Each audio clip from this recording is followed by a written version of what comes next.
Hello everyone, GM. Welcome back to another episode of Overpriced JPEGs. It is time for another of our favorite recurring segment, Moment of Zeneca with Zeneca33. We are going to dive into all of the latest news about NFTs and the metaverse in just a minute, but first we are going to hear a word from our lovely, lovely sponsors. It's increasingly obvious that everything will become tokenized, and NFT marketplaces needs robust financial reporting, performance analysis, and the peace of mind that they are compliance ready. GILDED's NFT Ops is a one-stop financial reporting solution for growing NFT platforms. GILDED has developed marketplace-specific modules to track the financial performance of NFT creators, including revenue tracking, collection metrics, royalty payments, and revenue share. Customers of NFT Ops gain full access to accounting tools and powerful APIs for custom integrations that simplify operations, streamline reporting, and produce tax-ready data. So no wonder why so many top brands like CoinMarketCap, Gitcoin, Nifty's, and POAP trust GILDED to automate complex reporting workflows. Visit gilded.finance/bankless to learn more. Living a bankless life requires taking control over your own private keys. And that's why so many in the Bankless Nation already have their Ledger hardware wallet. And brand new to the Ledger lineup of hardware wallets is the Ledger Nano S Plus, a huge upgrade to the world's most popular hardware wallet. With more memory and a larger screen, the Nano S Plus makes it easy to navigate and verify your transactions. And the paired Ledger Live desktop app gives you increased transparency as to what is about to happen with your NFT. What you see is what you sign. The Nano S Plus gives you the smoothest possible user experience while you're doing all of your crypto things. So go to the Ledger website to check out the features of the new Ledger Nano S Plus and join the waitlist to get yours. And don't forget about the Crypto Life card, also powered by Ledger. The CL card is a crypto debit card that hooks right into the Ledger Live app, right next to all the DeFi apps and services that you're already used to doing, like swapping tokens and staking. So if you don't have a Ledger hardware wallet, go to ledger.com, grab a Ledger, and take control over your crypto. All right, welcome back. Zeneca, hello. Thank you for being here as always. Thank you for having me. It's always fun to come and chat NFTs. Always a blast. Our favorite. Okay, let's start as we usually do. General macro update. What's happening in the market right now? What are the high level trends we're seeing? Give us the update. I'm trying to remember where things were last time we chatted in the last update, but I presume it's just been crazy bullish. Yeah, you can tell me. Okay. Yes, it was bullish. So I didn't do a recap episode last week because we had a special episode with Fuocious, which if you haven't listened to, you should go listen to it. That was amazing. Oh, yeah. Amazing. He's so incredible. Anyhow, so the last episode we did was with you, and we were back to like Bluechip's sort of doing well, taking their place on the top of the top 10 projects board. We'd sort of step back from seeing all these new projects come up and have crazy volume for a week or two. They were really back. If I'm not mistaken, it was like a week after Ape Coin news. Yeah. So the dust had sort of settled on the news a little bit, but you still had Bored Ape in the top trading volume, Ape Coin, all the rest of it. So what's happened in the last 2 weeks, I suppose, since then? Kind of more of the same, where blue chips are just blowing up. Like, it's gone crazy. Obviously, we've seen Azuki rocket to almost the 30 ETH floor. It's pulled back a bit. Actually, I think it went over 30 ETH, but now it's back under. It's blue chip season. I think that's the best way to summarize the market over the last 2 weeks. We are starting to see, I think, over the last few days, like a bit of a trickle down effect even more, where so originally it was like Bored Apes, and then like Doodles were doing well, and Azuki was doing fine and trending up. But then now, like, Doodles exploded, Azuki exploded. Cyber Brokers has really just established itself as a new, basically, blue chip. But, you know, for a good period, it was like, well, that's it, but what about the rest of the market? Now I think we're starting to see the rest of the market have that flow-on effect. And we're even seeing, like, some new mints that mint out and then just rocket up to, like, 0.5, 1.5 ETH. The kind of thing that only really happens when there's a bull market. Like Ghostly Ghosts and Frank. Did you see Frank? No. I missed it. Tell me more. I have almost no idea about Frank, except that I was falling asleep last night and I was like scrolling Twitter and everyone was just talking about Frank. And to me, it seems like a hilarious Who are you following that I'm not following, that I haven't seen this? Keyboard Monkey tweeted about it. Okay. Yeah, the collection is called frankfrank, and it's this total meme project. And it's like the Discord has two channels. One is Frank and the other is Frank.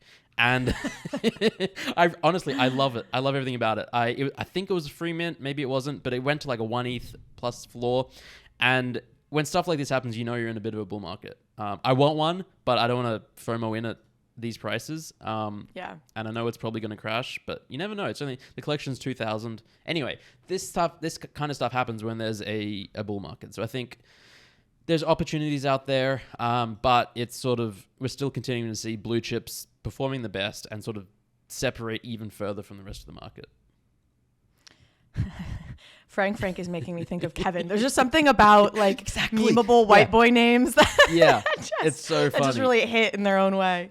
Okay, Azuki, obviously big week. You mentioned broke 30 ETH floor at one point. That was on the back of this basically surprise airdrop they did. Is that right? Can you break down for me, honestly, because I've only been sort of loosely tracking exactly what Azuki did and how, and I know you've got some strong feelings about it. Yeah, so it was mostly a surprise airdrop. I think some people suspected it, and there was like speculation that they were going to airdrop something. And interestingly, the floor price went up after the airdrop, which almost never happens. But so they had an event at NFT LA, and I think it was Zagabond or someone was on stage talking about, Azuki and hyping people up. And then just right at the end, before he's about to walk off stage, he was like, "Oh, and by the way, check your wallets." And it was like this mic drop moment. And they just, so like, most airdrops are you actually have to go and claim the NFT, you pay the gas. They just paid the gas and sent NFTs to everyone. They airdropped 2 to everyone's wallet, and they were just immediately trading like a 3.5 ETH floor. And then the price of Azuki went up. So I think Azukis were like 15, 16, and then they just went 17, 18, 19. And so normally if they airdrop 6, 7 ETH of value, the price of the original token drops, but that did not happen. I think that's usually because there's expectation. Like people know an airdrop is coming. Exactly. So they're buying into it so they can get the airdrop. If you do it like a surprise like this, it's like, of course the value of the project goes up. When's the next time they're just going to surprise airdrop me something? And it speaks to, I think, the reason Azuki has been, it's always felt just like this outlier project in some ways. It didn't have the same level of a post-reveal dip. It just has stayed really strong, really consistently. And as I've deep dived and tried to understand why, it does seem like the quality above all else. Like they're just so consistently committed to whatever they do, they're going to do really well. And I feel like this reinforced that narrative that was why people were already bullish about them, because this was just a quality executed surprise for holders.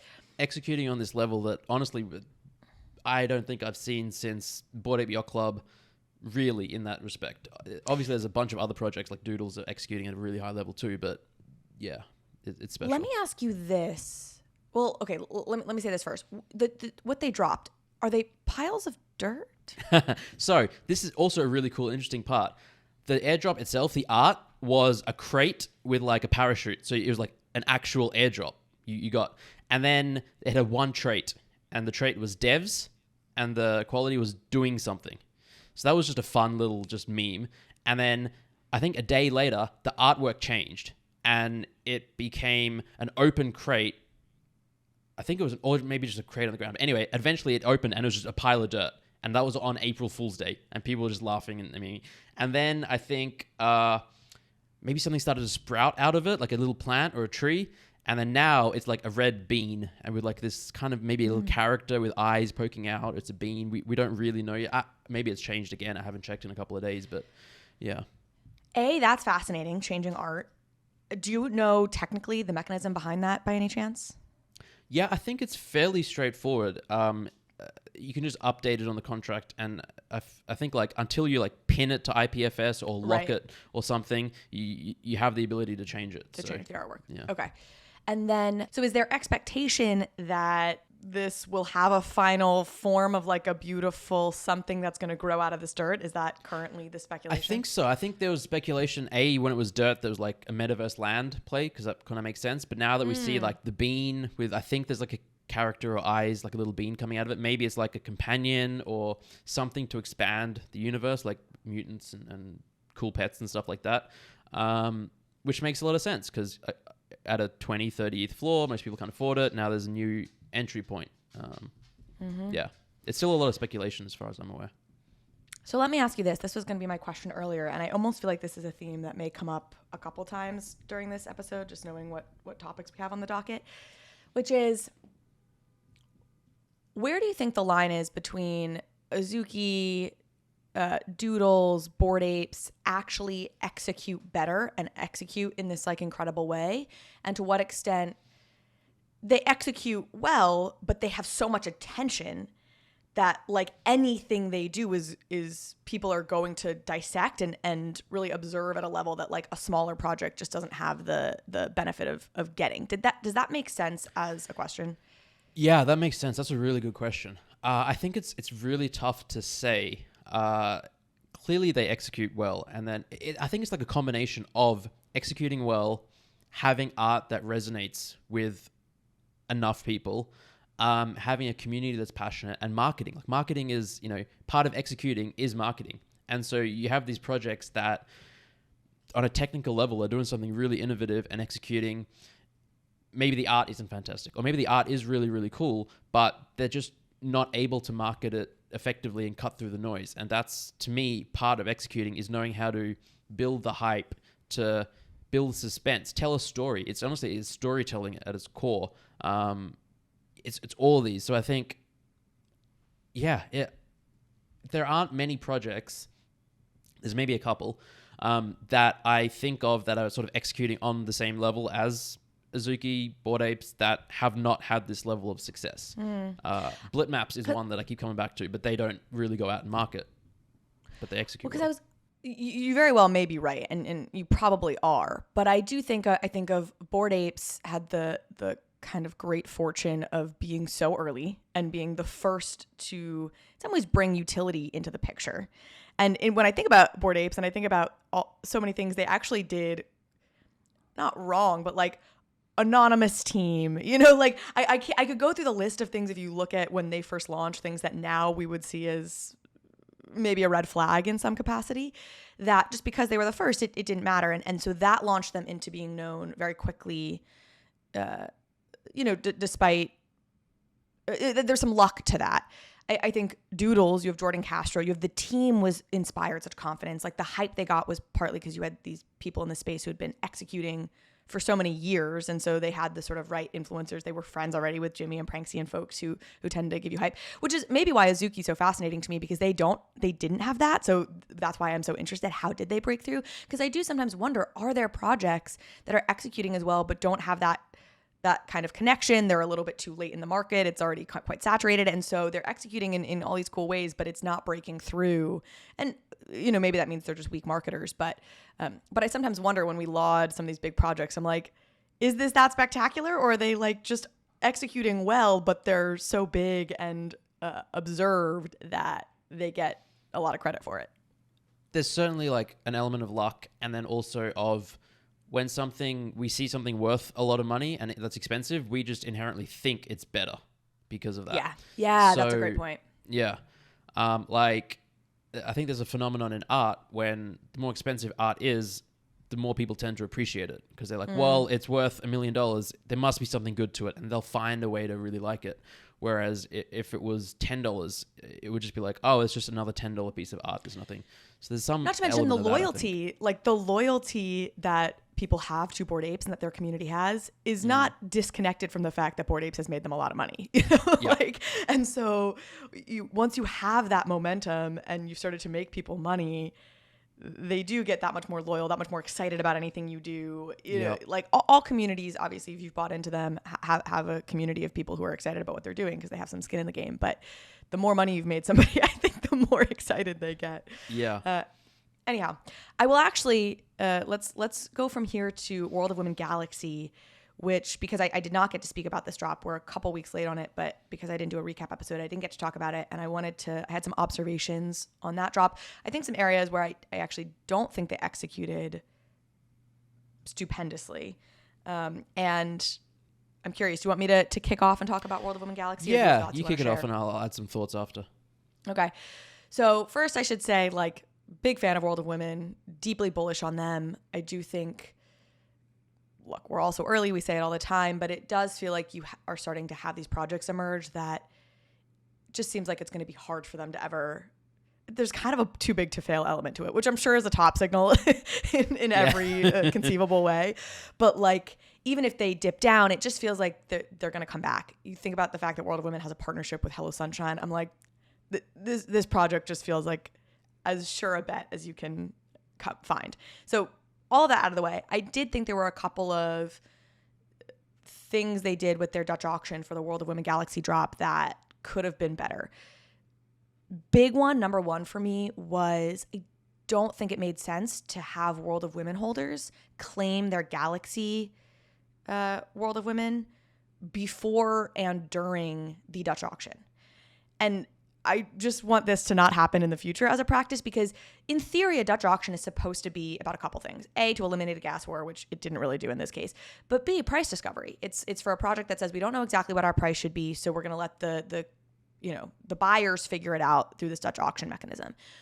When you airdrop or not airdrop, when you let holders claim it, it stops being a price discovery mechanism, because what happens is you have the World of Women holders who now got free galaxies. For them, it's just like how desperately do they want liquidity, right? Are they willing to sell it for 1 ETH to get liquidity? And then they're selling it on the secondary market on OpenSea and undercutting the Dutch auction. And that's actually determining how low the Dutch auction goes. I think if you didn't have World of Women holders selling on secondary, I think World of Women Galaxy would have sold out much higher. It ended up selling out at 1 ETH. I think it probably would have sold out at 1.5 ETH. But I think because you had World of Women holders that were like, all right, I'm going to get a free ETH if I just sell my Galaxy, like that's worth it to me. And now it's not a price discovery tool. It's a how much liquidity do World of Women holders want tool. That was number one. No, reactions? I agree completely. And bringing it back to Azuki, what Azuki did really well was anyone who was on, so they didn't have allow people to claim in advance, but they had an allow list, and they said, well, they will be able to mint after the Dutch auction at half the Dutch auction price or something like that. And yeah, I just think that having it, the claim after, just exactly what you said, like Dutch auctions are about price discovery. If you claim before, you eliminate that, and it's a disaster.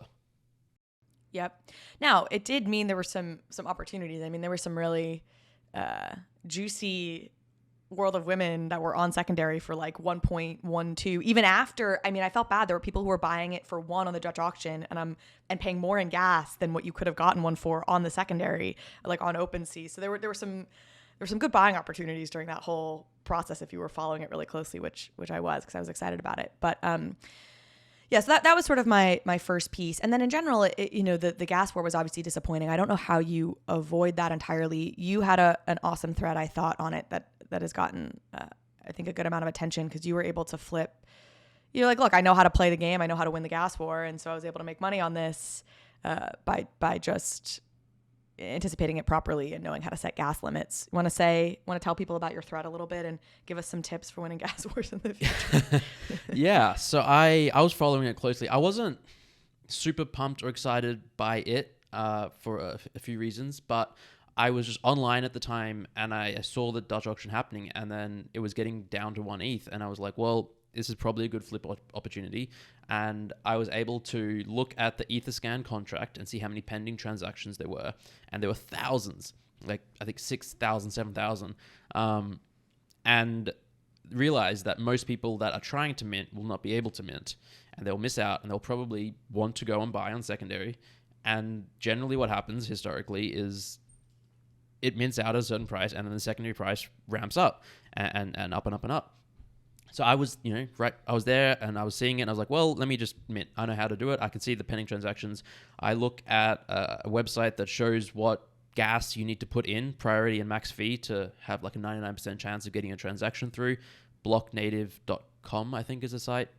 They have a gas estimator tool. And then, yeah, I'm into 10.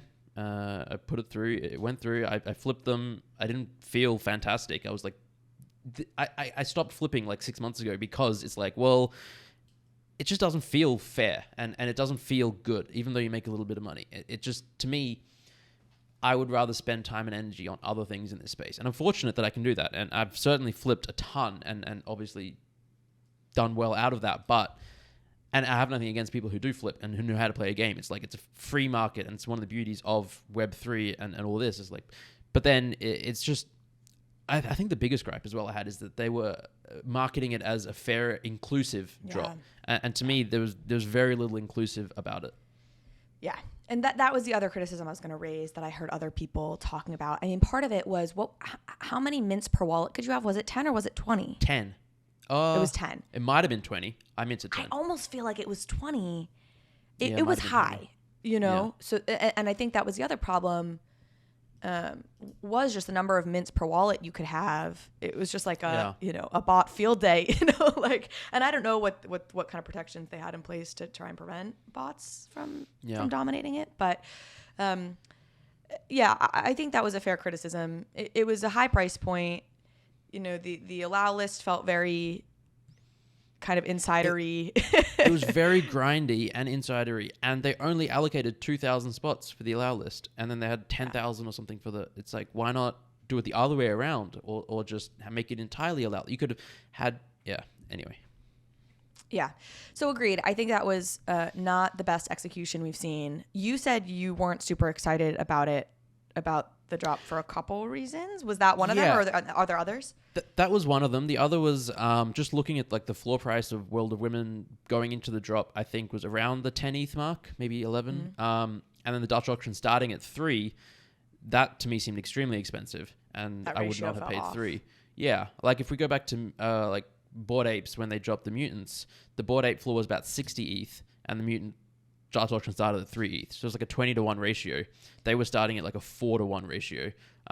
Even at 1 ETH, it was like a 10, 12-to-1. Okay, what about Cool Cats, Cool Pets? They were probably around 10 ETH, and they sold for what, 1.5? Yeah, and I felt similarly. I didn't buy them. I think even on the podcast we were saying if it gets below 1, maybe below 1.5, we look into it. I think we said 2. I think I said 2? I Maybe 2. I bought at 1.2, but I think I said I would buy it 2 even. I might have said that too. But yeah. Well, because everybody was saying like, if you don't want to buy yours at, or was it 1.5 ETH? Is that what they sold them for? Or half? Might have been 2. Anyway, I think Cool Cats are slightly different because they had an entire play-to-earn gaming ecosystem with tokens involved and tokenomics and had been talking it up for months, whereas World of Women Galaxy and Mutants, it's like, what are you getting? You're just getting another NFT, whereas there seemed to be more tangible, interesting mechanics with the Cool Pets. Obviously, it didn't quite work out that way yet, but yeah. That's interesting. In general, I think these Dutch auctions start a little high. Yeah, and that's Or the other point I was going to make is we are seeing prices start higher in general on projects a little bit, and we've been talking about this. I know back in January there was a lot of that, and there was complaints around that. I agree with the criticism that it didn't feel inclusive in the way that like the whole spirit of their, company, for lack of a better term, is supposed to feel. With that being said, I wasn't quite so bothered by the price. I felt like 1.5 ETH is probably the right pricing for it. And if you start at 3 and it like that, so it didn't bug me for that reason quite in the same way. Like it was wildly mispriced. But I'm also maybe more focused on like storytelling. Like I'm so interested in the IP and storytelling side of things. And I think you're a little bit more like technical gaming, that side of things, which is why I think I sometimes overlook or miss some of when those mechanics are really cool in projects. And for World of Women, the feeling like they have a really good shot at actually being one of the first projects to really have awesome stories, film, shows, something created out of them. That's where my head was when I was evaluating it. Yeah, that's fair. It's interesting that just watching the price action ever since then, like the World of Women floor has dropped quite a bit. I think it's around 8 or 9 now, and World of Women Galaxy is 1.5, 1.4. It's sort of been quite stable there. Yeah. It's kind of been bouncing, I think, between to your point, a kind of stable range of like 1.4, 1.6, I think I saw them at 1.2 at one point. Yeah. Okay, let's move on. We've got a lot of topics. I know you've got a hard stop. I feel like we should just, as we're talking about Bluechips, we should run through some of the other big projects that have had announcement. VeeFriends Series 2 is coming out, and then Moonbirds, can you call it a blue chip if it hasn't launched yet? But I mean, it's being treated like a blue chip. It is. I've never been more bullish on a project pre-launch than Moonbirds. So let's start with Moonbirds then. Same. So ridiculously bullish, and going back to this theory of if you already have all the attention on you, all you have to do is like execute sort of basically to get a lot of credit, which again, people may disagree with that thesis, but I think there's some of that goes on. I mean, God, you want to talk about a project that has all the attention in the world, all the, as far as projects go, kind of celebrity, high profile name connections as you could want. Kevin Rose is a deeply connected person, has already said that he's going to call on some household names to be a part of this community. And then simultaneously a team that also is very capable of executing, like, oh baby. It's so that they were planning to do a Dutch auction at 2.5 ETH, and I think resting at 0.1. And honestly, like 2 weeks ago, so I joined Proof like 5 days ago. I bought a pass on secondary. I'm kicking myself at not buying one sooner. I've been listening to the Proof podcast since day one and all that. Anyway, in there, people were talking about how 2 weeks ago they thought 2.5 was high and it's going to sell at like the 0.3 to 0.5 range. And then just how quickly things have changed because Kevin and Ryan have like turned on the marketing button and been like, all right, now we're going to do a marketing blitz. And it is so effective. It is clear it was going to sell out at a gas war at 2.5. Well, it's hilarious. So I did an interview with their team 2 days ago, and I was actually going to air next Wednesday. And then I was like, oh my God, there's way too much hype. Like, and there's so much, it's moving so quickly that if I wait a week to air it, first of all, they're going to have done so much other press. Everything they've talked about on my podcast is going to have been hashed and rehashed everywhere else. So we moved it up, released it yesterday, but they were saying on there, the community, to your point, a few weeks ago was like, nobody knows about us. Like, how's anybody going to know about Moonbirds? Like, you need to make sure you market, a bit, whatever. Yeah. And now the whole community's like, stop marketing, stop. Yes. There's way too much hype. Turn it off. Yeah. It's really funny. So that flipped fast. And one of my questions to them, because in their very first Twitter space, they're like, yeah, we're starting the Dutch auction at 2.5. We don't expect it to sell out at 2.5. Yeah. And that was one of my first questions. I was like, you don't expect it to sell at 2.5? They're like, no, now we do. And now we're quite concerned that the problem is, we're going to have gas wars at 2.5. So they made a change as of this morning. Do you want to tell folks what their announcement was this morning? Yeah. So they are moving to a raffle system where you will have to sign up via Premint, which is just a website that basically every project uses now to collect wallet addresses and stuff. You'll have to verify a Discord account, a Twitter account, do a captcha, and ensure that your wallet has 2.5 ETH in it. It will be a flat price at 2.5. It won't be a Dutch auction.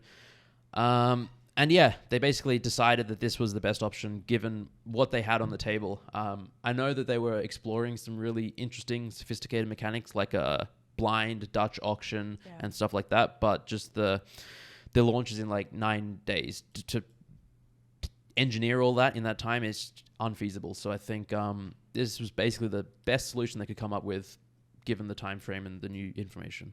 Is it still 2 mints per wallet? Do we know? I think it's one. It's 1 mint per wallet. It was 2 at one point. Yeah. Or am I wrong? Okay. No, so it was moved 2. It to 1. Yeah. Okay, and then but Proof pass holders like yourself will get 2. Yeah. Will get 2 mints. 2 mints. Yeah. 2 free mints essentially. Yeah. Or free. Yeah. Damn. I don't know if we get them before or after. I hope it's after. I can tell you this because I actually spoke with their team and I told them I said don't do and what World of Women did, and I'll shout out. I will say they were like, oh, we were going to, but you're totally right, and so they're going to do it after now. Nice. Good. So I guess it doesn't really matter now because it's not a Dutch auction. It's just a flat 2.5. Right. So it doesn't. It's not a price discovery tool anymore. So it actually doesn't really true. matter. The only thing I guess would be if people could still sell it for under 2.5, and then the actual mint itself wouldn't sell out. But nobody's going to do that. Like no. So anyway, so probably people are already offering like 5, 6, 7 ETH for the passes in anticipation of it going that high on secondary. Oh wow. Yeah. Wait. Explain that? They already have the passes. No. Who has passes? Not bidding on OpenSea. They're just like in DM saying, "I'll give you 5 ETH for if somebody gets passes." No, for collective holders. Yeah, who are getting 2. Yeah, let me put that out there. If anybody who does want to sell theirs, I'm a very open buyer to that as well. Well, there you go. Yeah. Okay. You bought a Proof pass. I saw them like welcome you to the community. I was going to ask you how to win the gas war, but it doesn't matter anymore. And you also gave us that tip a little bit already. Let's go to VeeFriends Series 2. This is you're in the VeeFriends ecosystem, but I seem to track it much more closely than you do. You always know so little about it. I won't belabor this honestly because I don't think it's I don't know, worth it sounds like I'm being dismissive, but everyone knows I'm a big very bullish on VeeFriends. I'm just going to spend so much ETH in the next month between VeeFriends and Moonbirds, and I feel like others. Yeah. Basically, he did a VeeFriends Series 2 is launching April 12th. I think there's 55,000 NFTs he's going to produce. 555 maybe? Yeah, 55,555. Five, if you didn't know, is Gary's favorite number. There's a 12.5 day period, 12.5 days being like the title of his recent book, 12.5 day period where if you're on the friends list, you can mint. And to get on the friends list, you had to hold book game tokens, which we've talked about on the podcast before. And it was like out of the 120,000 book game tokens, 32,000 book game tokens were going to be selected for like friends list access. And then whatever the corresponding wallet was would get on the friends list. I had crazy luck on this. I never get this. I had sold a ton of book game tokens, turned a nice little profit on them, was holding 5 book game tokens. All 5 of mine hit. What? So I get to mint 5 VeeFriends Series 2 luck. off the friends. Ridiculous luck. I was nervous. Lucky. Did you look? Have you looked what your I have 11 and I got 5, and that's really lucky. Yeah. 5 of 5 hit for me. Ridiculous. Crazy. So anyways, we both have 5. Okay, cool. So you did check. So you're sort of up on what's going on. I checked. In Yeah. VeeFriends. You checked. You knew. And so yeah, I'll be minting all 5. We also, as Series 1 holders, get a couple freebies, I believe, that's cool. that correspond to our character. And my goal on this one for Series 2, I went for the cheapest, and if I don't, I'll say it, kind of crappiest characters. When I minted, the first round, I was just trying to spend the least money possible. And this time around for Series 2, I think I want to flip and or just buy a nicer character is I think the goal I have for VF Series 2. Nice. Anyway, and then there'll be a public sale that'll happen after the friends list. No utility. He's okay. This is very much I'm sure he'll probably end up doing things because he's Gary, but this is really his IP play, right? I think he's effectively convinced enough people that he's going to make these characters matter, as he says. And this is really a collectible play. And he's doing the kind of Gary thing of people are going to underestimate it. People don't understand what I'm going to do with this. So again, I'm sure there will be, there'll be all sorts of benefits you'll get as a Series 2 holder, but he hasn't, as far as I know, hasn't signaled what any of that is and has been clear, this is not the same kind of utility play in the way that Series 1 was. Interesting. I'm still bullish. Yeah. They'll be priced at $995, which will be priced in ETH the day before they launch. So basically whatever the price of Ethereum is the day before the sale goes live, they'll figure out what in ETH $995 is. At current prices. Exactly. Yeah. It'll be about 0.3. This is kind of expensive, but also not. Yeah. Also, not when you consider that Series 1 is at 16 ETH, and it seems highly likely that these will pop to a couple ETH at least. Yeah. Pretty immediately. If you're starting on your NFT journey, you need MetaMask. This is your tool to unlock the world of DeFi and NFTs without giving up custody over your private keys. MetaMask is both a secure in-browser wallet and also a secure bridge for your hardware wallet so that you can connect to any Web3 enabled website. You can now trade tokens with any DEX or aggregator. MetaMask Swap gathers real-time pricing information across the DeFi exchange ecosystem, allowing you to select your best price while getting all of the MetaMask benefits of self-custody, lower gas costs, and increased transaction success rates. MetaMask also has a fantastic mobile wallet, which I use while I'm out and about. And I use it to collect POAPs, NFTs, and use it for all my DeFi things while I'm away from home. If you haven't downloaded MetaMask, you gotta try it out. Download MetaMask for desktop and mobile at metamask.io, or load up your Ledger, Trezor, Keystone, or Lattice hardware wallets so that they too can get into Web3. RARIBLE is the NFT platform that's leading the charge into the multi-chain universe ahead of us. Available on Flow, Tezos, Polygon, and of course Ethereum, RARIBLE is the perfect place for NFT newcomers, profile picture collectors, and experienced NFT traders. RARIBLE has a variety of NFT features that set it apart from other NFT marketplaces. They have a native messaging function allowing you to DM your friends or haggle with sellers. They also have a mobile app on iOS and Android with a built-in NFT portfolio tracker tool so you can easily check the value of your digital art portfolio. RARIBLE is built on the RARIBLE protocol, a multi-purpose, open source, and community-governed NFT protocol that helps build products and services across the NFT ecosystem, including white label marketplaces tailored to specific NFT communities. So go to rarible.com and start discovering and trading NFTs, putting in floor bids to join PFP communities, and DM with some brand new internet friends. Okay, also in the Vayner ecosystem, Vayner Sports Pass went live. This is actually something that's being run by AJ Vaynerchuk, Gary's brother. And there was a little bit of drama there. There's a lot of failed out-of-gas transactions. It was like in the millions of dollars worth of failed transactions. And AJ said, hey, we're going to reimburse folks for failed gas. We're making this right. We're sorry about that. Whatever. Any thoughts on this? Have you been tracking this at all? Yeah, I was online around the time it was happening, and they were like, it was not a stealth drop, because I think Gary mentioned it in the Discord, and then AJ teased it on Twitter, and it's like, we all knew it was coming. So I was like keeping an eye on it, and then I was cooking dinner, and I just happened to come back to my computer, and I saw that it was live, and I was like, all right, let's go. And I pumped the gas, and I ended up paying way too much. I minted 2 for like 0.8, 1 I got for like 1.2 ETH, and like, I don't know. I was like, wow. Yeah, because the contract is not optimized for gas. Yeah. So yeah, which AJ had a thread sort of explaining it, like why they didn't use ERC 721A, and they were building with the long term in mind. From a user experience standpoint, our goal was to create a frictionless companion claim roadmap for years to come by including the innumerable functionality of ERC 721. Vayner Sports can guarantee VSP holders a claim in upcoming NFT drops. I don't understand this because I'm not technical enough, but another priority of the drop was to add multiple security checks to mitigate some malicious activity. While these checks are costly or on-chain, we felt it was worth it to check that a user was minting from a personal wallet and limiting the max mint per wallet address to 4 NFTs. So that he was kind of explaining what their thinking was. I'm still bullish on it. I'm bullish on AJ.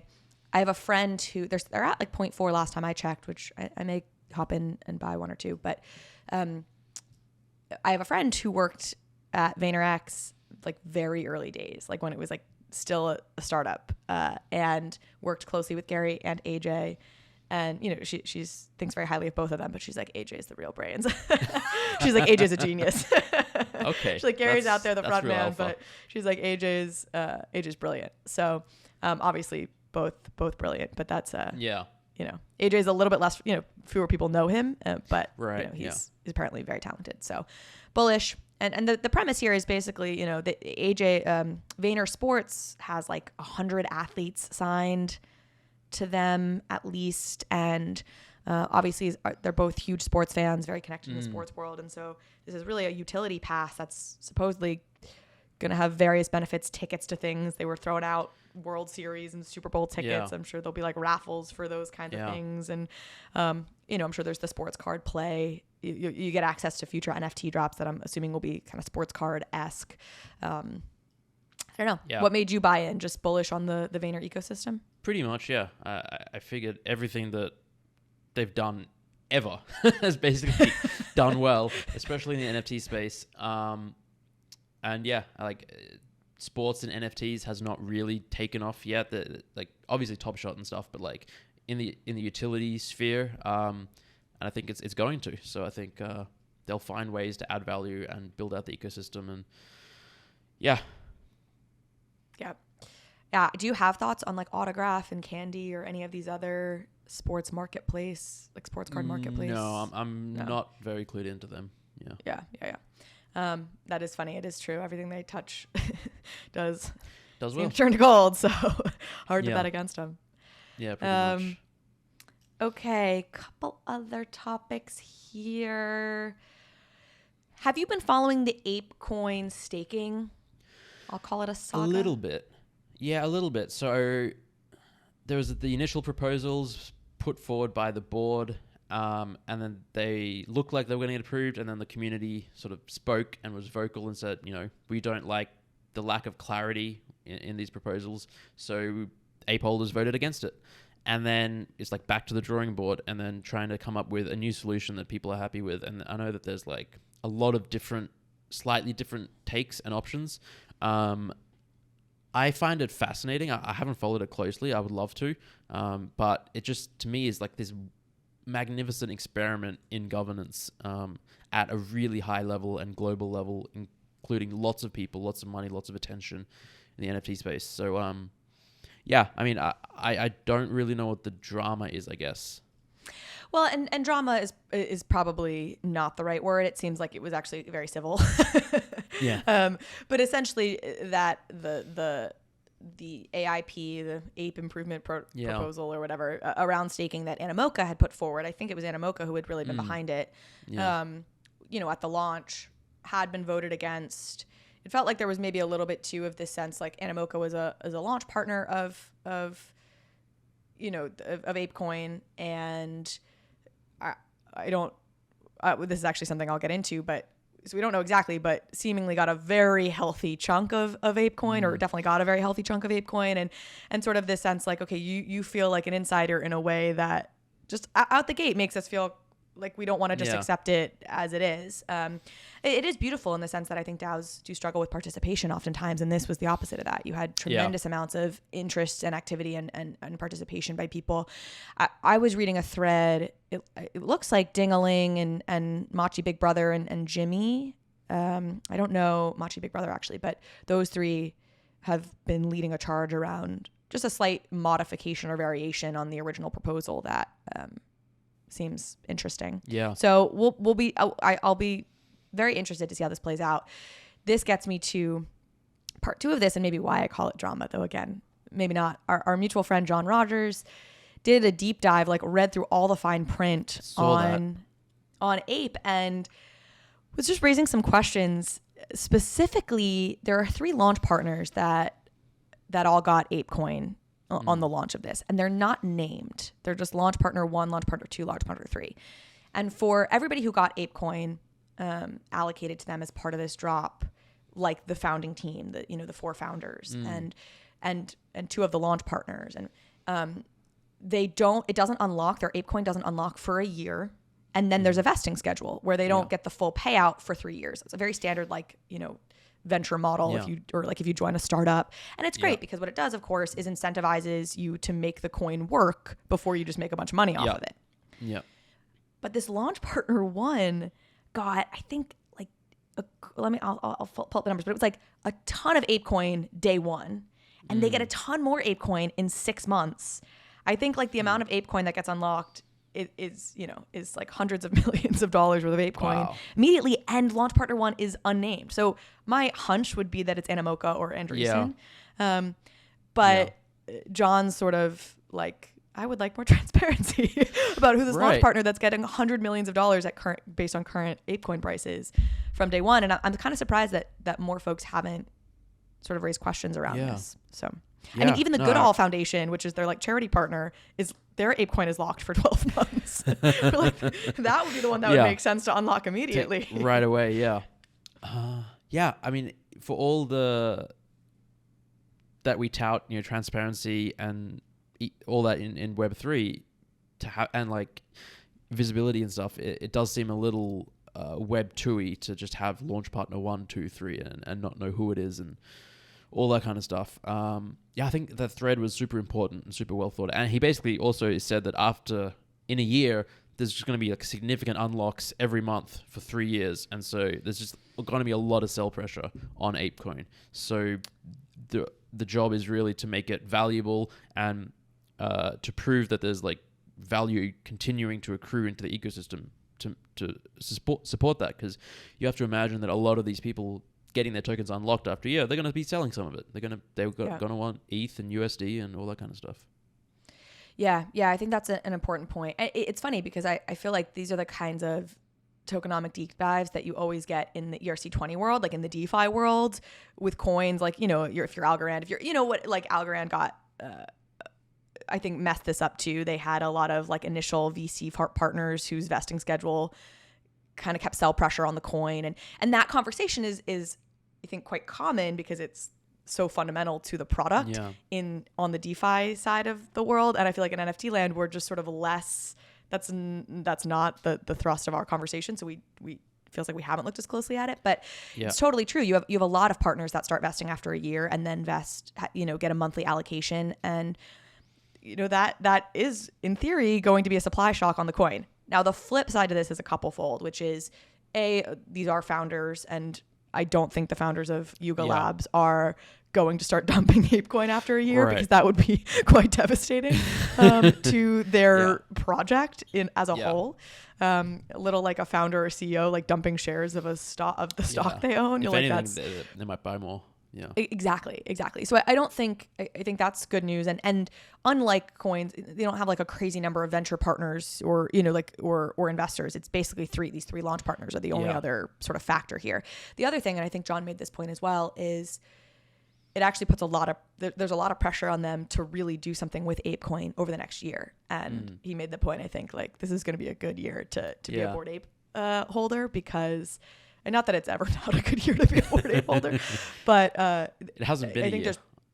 Yeah. Oh my God, that's so insane. This is ridiculous. Yeah, that's insane. But their incentive is certainly to create a lot of utility for this coin over the next year. But in advance of some of this unlock happening, to prevent just a crash of the coin when supply hits. It's going to be super interesting to see what they do, how they do it. I mean, we've all seen the leaked deck. It's they have plans. They have big plans. They're making big a metaverse play, meta RPG play, which I really love that term. It's exciting. Absolutely. Okay. This is, I was going to say speaking of drama, but again, not drama. None of that was drama, but we'll be curious people's thoughts on it if anybody else has dug into the tokenomics. This Axie hack. I feel like this was also a couple weeks ago, but I didn't talk about it. Yeah. I have no brilliant thoughts on this, but it's maybe worth putting on people's radars in case they haven't been following it. I can break down what happened. I don't know. Or if you have thoughts you want to share on it. Yeah, I don't have too many thoughts. I remember Vitalik made a blog post like 2 or 3 months ago saying the biggest security risk and where like exploits are going to happen are going to be bridges. That's the weakness. And we've seen 2 big bridge attacks since then. I think the Solana one and then this one. And it was huge. It was like 600,000 ETH. Am I making that up? So it was $625 million worth of currency, 170,000 ETH. Yeah. I'll break this down for folks. This is the second biggest hack of all time. Probably. Or just bridge attack. I think that's the stat. I think it was massive. They hacked basically is it called the Ronin bridge? Yeah. Technically. So Ronin is the chain. Yeah. Yeah. That Axie Infinity is built on, and they have this bridge that goes from the Ronin blockchain to the Ethereum blockchain, which of course is what gives Axie tremendous value because it means you can cash out your smooth love potion for ETH and then for fiat. And my understanding of what happened here was basically they had back in November when just transaction volume and traffic and people playing Axie was super, super high. They had actually made some modifications to the Ronin bridge and essentially laxed the security on it a bit for the sake of ease of use, just because they had so much volume happening, and then never went back to tighten that up again. And like essentially kind of forgot, I think was honestly what their team said, that they had done this, which left it of course vulnerable. And then you had these hackers come in and take like $625 million equivalent out of the system. What's interesting is I feel like we have seen with these other hacks, negotiations reached, or where, the hackers and whoever they stole from kind of reach a settlement and they'll give some money back, because it is really hard to actually withdraw funds because, all these exchanges have KYC at this point. It's very hard to hide who you are ultimately if you're trying to cash out stolen ETH into fiat. In this case, the hackers have already started to transfer ETH to Tornado Cash, which is something that gets used to sort of hide identity and hide wallet addresses and sort of launder essentially the stolen ETH. So it looks like they're proceeding with basically trying to take all this out of the system. Yeah, it really is just wild, the scale of the attack. And to your point about laxing security, so I think they had like a multi-sig wallet that required. So there was 9 signers on it, and they only required 5 out of the 9 to approve transactions. And basically 4 of the 9 were controlled by one entity itself. So these hackers got access to that entity somehow and then just had to get one more, and they found a way to get one more, and boom. And I think they've since said, that was a mistake. Going forward, we'll require 8 out of the 9. But also maybe have 8 of them be a different entity. Yes. It feels like even if you'd had 5 signatures, but 4 of them weren't. Yeah. That's sort of a single really point of failure. It sort of undermines the whole. You basically had 2 out of 3. Exactly. Was really what it became, or 2 out of 8 or whatever. Really. Yeah. I mean, honestly, I do think these companies that get hacked, it of course becomes like their top priority to never have it happen again. So Ronin will probably become the safest place moving forward to be, because they'll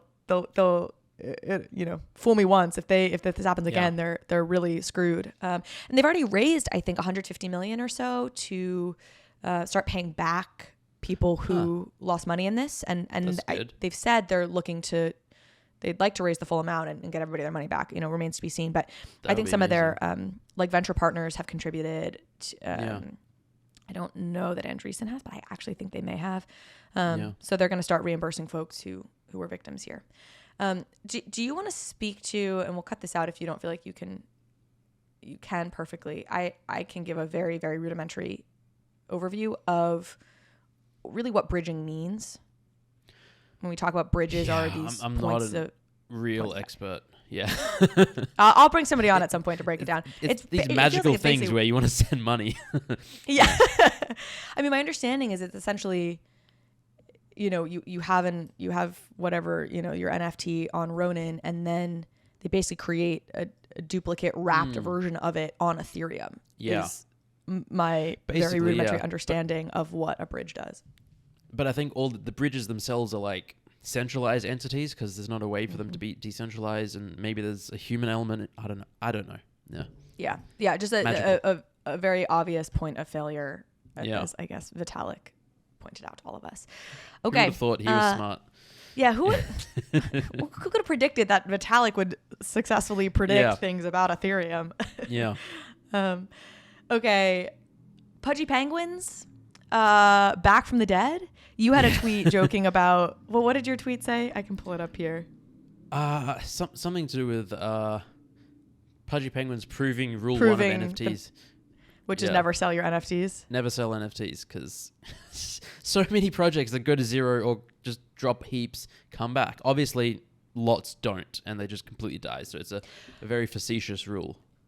This is my theory about being hyped enough. Like, if you the too big to fail thing that I was mentioning earlier, and also the like, if you get enough eyeballs on you, like, you can kind of do anything, and like still, if you execute at a basic level, you'll get hyped, and if you don't, you're still fine. Yeah.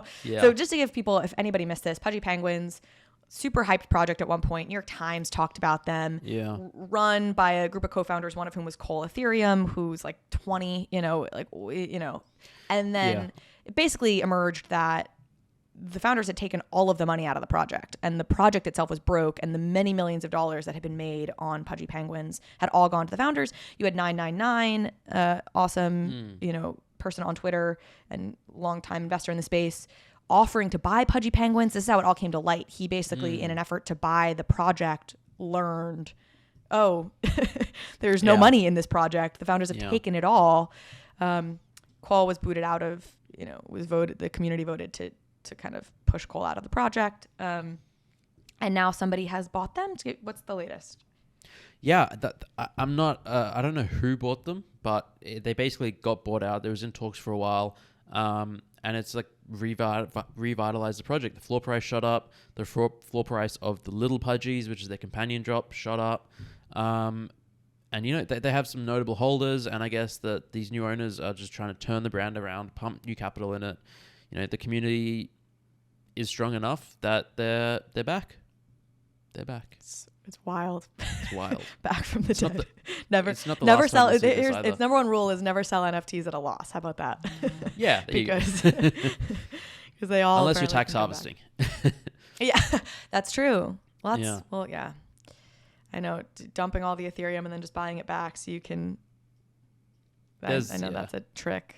I've been told sorts of stuff, but I don't know. Yeah. Probably shouldn't say it. We won't talk about it publicly. All right. Last things. I know the last thing we need to talk about. We failed to last time. I mean, I had a couple other things on here, but the Solana NFTs on OpenSea. That does feel like big news, but I'm not wildly versed Are they on on it. there yet? Or Yeah, it's just I don't know. announced? There was there's been tweets suggesting it. I know. think it's coming soon, maybe. Yeah.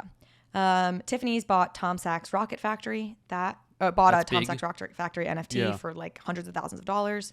Yeah. The Takashi Murakami drop, which I think we actually did talk about last time. 4.9 million addresses registered for That's the so ridiculous. Takashi Murakami raffle. It's 1 million. It's 500,000 humans and 4 million bots. Yeah. Oh my god! But even 500,000 humans, Surely. that's insane. Yeah. Oh, you're speculating. I'm I mean, I think speculating. it's probably even less. It than could be that. 1 million like or 30,000 who real knows. wallets. Yeah, exactly. But yeah, I'm on there. I'm holding out hope. Hopefully It's kind of like winning the VeeFriends lottery. luck It's like continues. 10th Oh, it floor is. or something. Yeah. Yeah, it's totally winning the lottery. Yeah.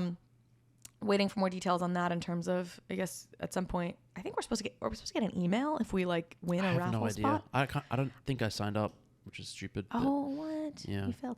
I did. I've been trying to get details of when the raffle closed on Monday, this past Monday. But I've been like trolling Twitter trying to figure out where Yeah. I can find the website, trying to figure out how to find out who got announced. But I'm sure they're dealing with a lot of bot stuff. So. I saw something, an announcement from them saying that we anticipated about 1 million and that was going to take us a while. And so now this is going to take us 4.9 times as long. So we don't know when. And we're not going to tell you how we're going to announce it because they don't want people to start scamming. If they say we'll announce by email, people say that's scam email. So they're like, there's basically, they said, give us time. And I don't know, maybe in like that 6 makes weeks, sense. they'll be like, yeah. That makes sense. Okay, so we're Yeah. just all hanging tight, those of us who registered. I Yep. mean, the crazy thing about the 4.9 million number is the registration process for this was you like went on the website, you registered, you got like an initial email that you had to like confirm, and then you got a second email, and it was like you have 2 hours to do the things we tell you to do here, or like you're not on it. So like they even had sort of Wow. stringent requirements of like if you didn't see that email within those 2 hours, Yeah. like you were done, and still, and bought still 4.9 million, whatever. I don't know. Wild. Yeah. Then the Elon has bought a 9.2% stake in Twitter. I have thoughts. I don't know if you have thoughts. I almost don't want to wade into this one, but it does feel like it sort of touches. It's I don't know. fun. It's Yeah. fun. I'm fun. kind of into it. I've heard commentators. They're like, what people that I really respect too, that are like, obviously that Elon has indicated he's not happy with Twitter or censorship on Twitter. And they're like, Elon is not censored at all. This is so crazy. And I think there's a lot of commentary around that. I do think there is a very real question around censorship on Twitter. And, we saw this during the election, articles that Twitter would take down that have since shown to be actually true. And Twitter was like taking them down at a point because they were they weren't good They for were Joe trying Biden. to stop. And Yeah. so yeah, for the commentators that I really respect, kind of acting like there's no problem here. I'm like, oh, I don't know. I think there's at least a conversation to be had about Twitter's practices around what gets censored and what doesn't. 100%. Yeah. So, and I do find Elon just endlessly entertaining. Okay, you have to go in 1 minute. So I'm going to say you have a YouTube channel. We haven't promoted either of our YouTube channels on this show at any point because we're both deeply bad influencers and self-promoters. So bad. So we're going to do it here in this last minute. You have a YouTube channel and you have a podcast, which you also try and highlight, which I feel like you haven't promoted on the show ever. I don't think so. I Tell have. us about both of those. I have a YouTube channel. You can just find it on YouTube, Zeneca or Zeneca 33. It's Zeneca 33. Just go to YouTube and type in Zeneca and you'll find it. And then on there, I have conversations with project founders and my show, which I call Zen Chats, which I'm turning into a podcast as well. And then I have another podcast called Two Bored Apes, which is also shown on YouTube. And you have a YouTube channel. And I have a YouTube channel, so this is big news. We have spun out. My shows have historically always gone on the Bankless YouTube channel. They will continue to go on the Bankless YouTube channel for the foreseeable future. But at some point, we will rug y'all, and they will stop being on the Bankless YouTube, and they will only be on the Overpriced JPEGs YouTube channel. I'm coming at basically. You need 30 days. You need to have like at least 100 subscribers in 30 days before you can create a custom URL for your YouTube channel. I don't know if you also discovered this, Zeneca. So I don't have, that's why it's annoying. We don't have like easy YouTube URLs to be like youtube.com/overpriced overpriced JPEGs. Yeah. So I'm like, I think I'm 2 days away from the 30-day mark when I can have a very easy to promote Nice. URL, which is partly what's kept me from promoting it up to this point. Yeah. But we will link to it below. Go subscribe to the Overpriced JPEGs YouTube channel. We'll do some fun stuff on there that you won't get on the Bankless YouTube channel. And with that, I think we're at time. Awesome. Thank you so much. Awesome. Thank you. Always the best. We will All right. talk in a couple weeks.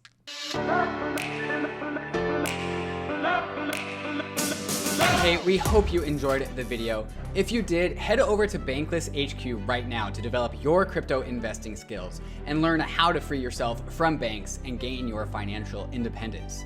We recommend joining our daily newsletter, podcast, and community as a Bankless Premium subscriber to get the most out of your Bankless experience. You'll get access to our market analysis, our alpha leaks, and exclusive content, and even the Bankless token for airdrops, raffles, and unlocks. If you're interested in crypto, the Bankless community is where you want to be.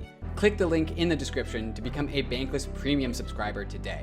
Also, don't forget to subscribe to the channel for in-depth interviews with industry leaders, Ask Me Anythings, and weekly roll-ups where we summarize the week in crypto and other fantastic content. Thanks everyone for watching and being on the journey as we build out the Bankless Nation.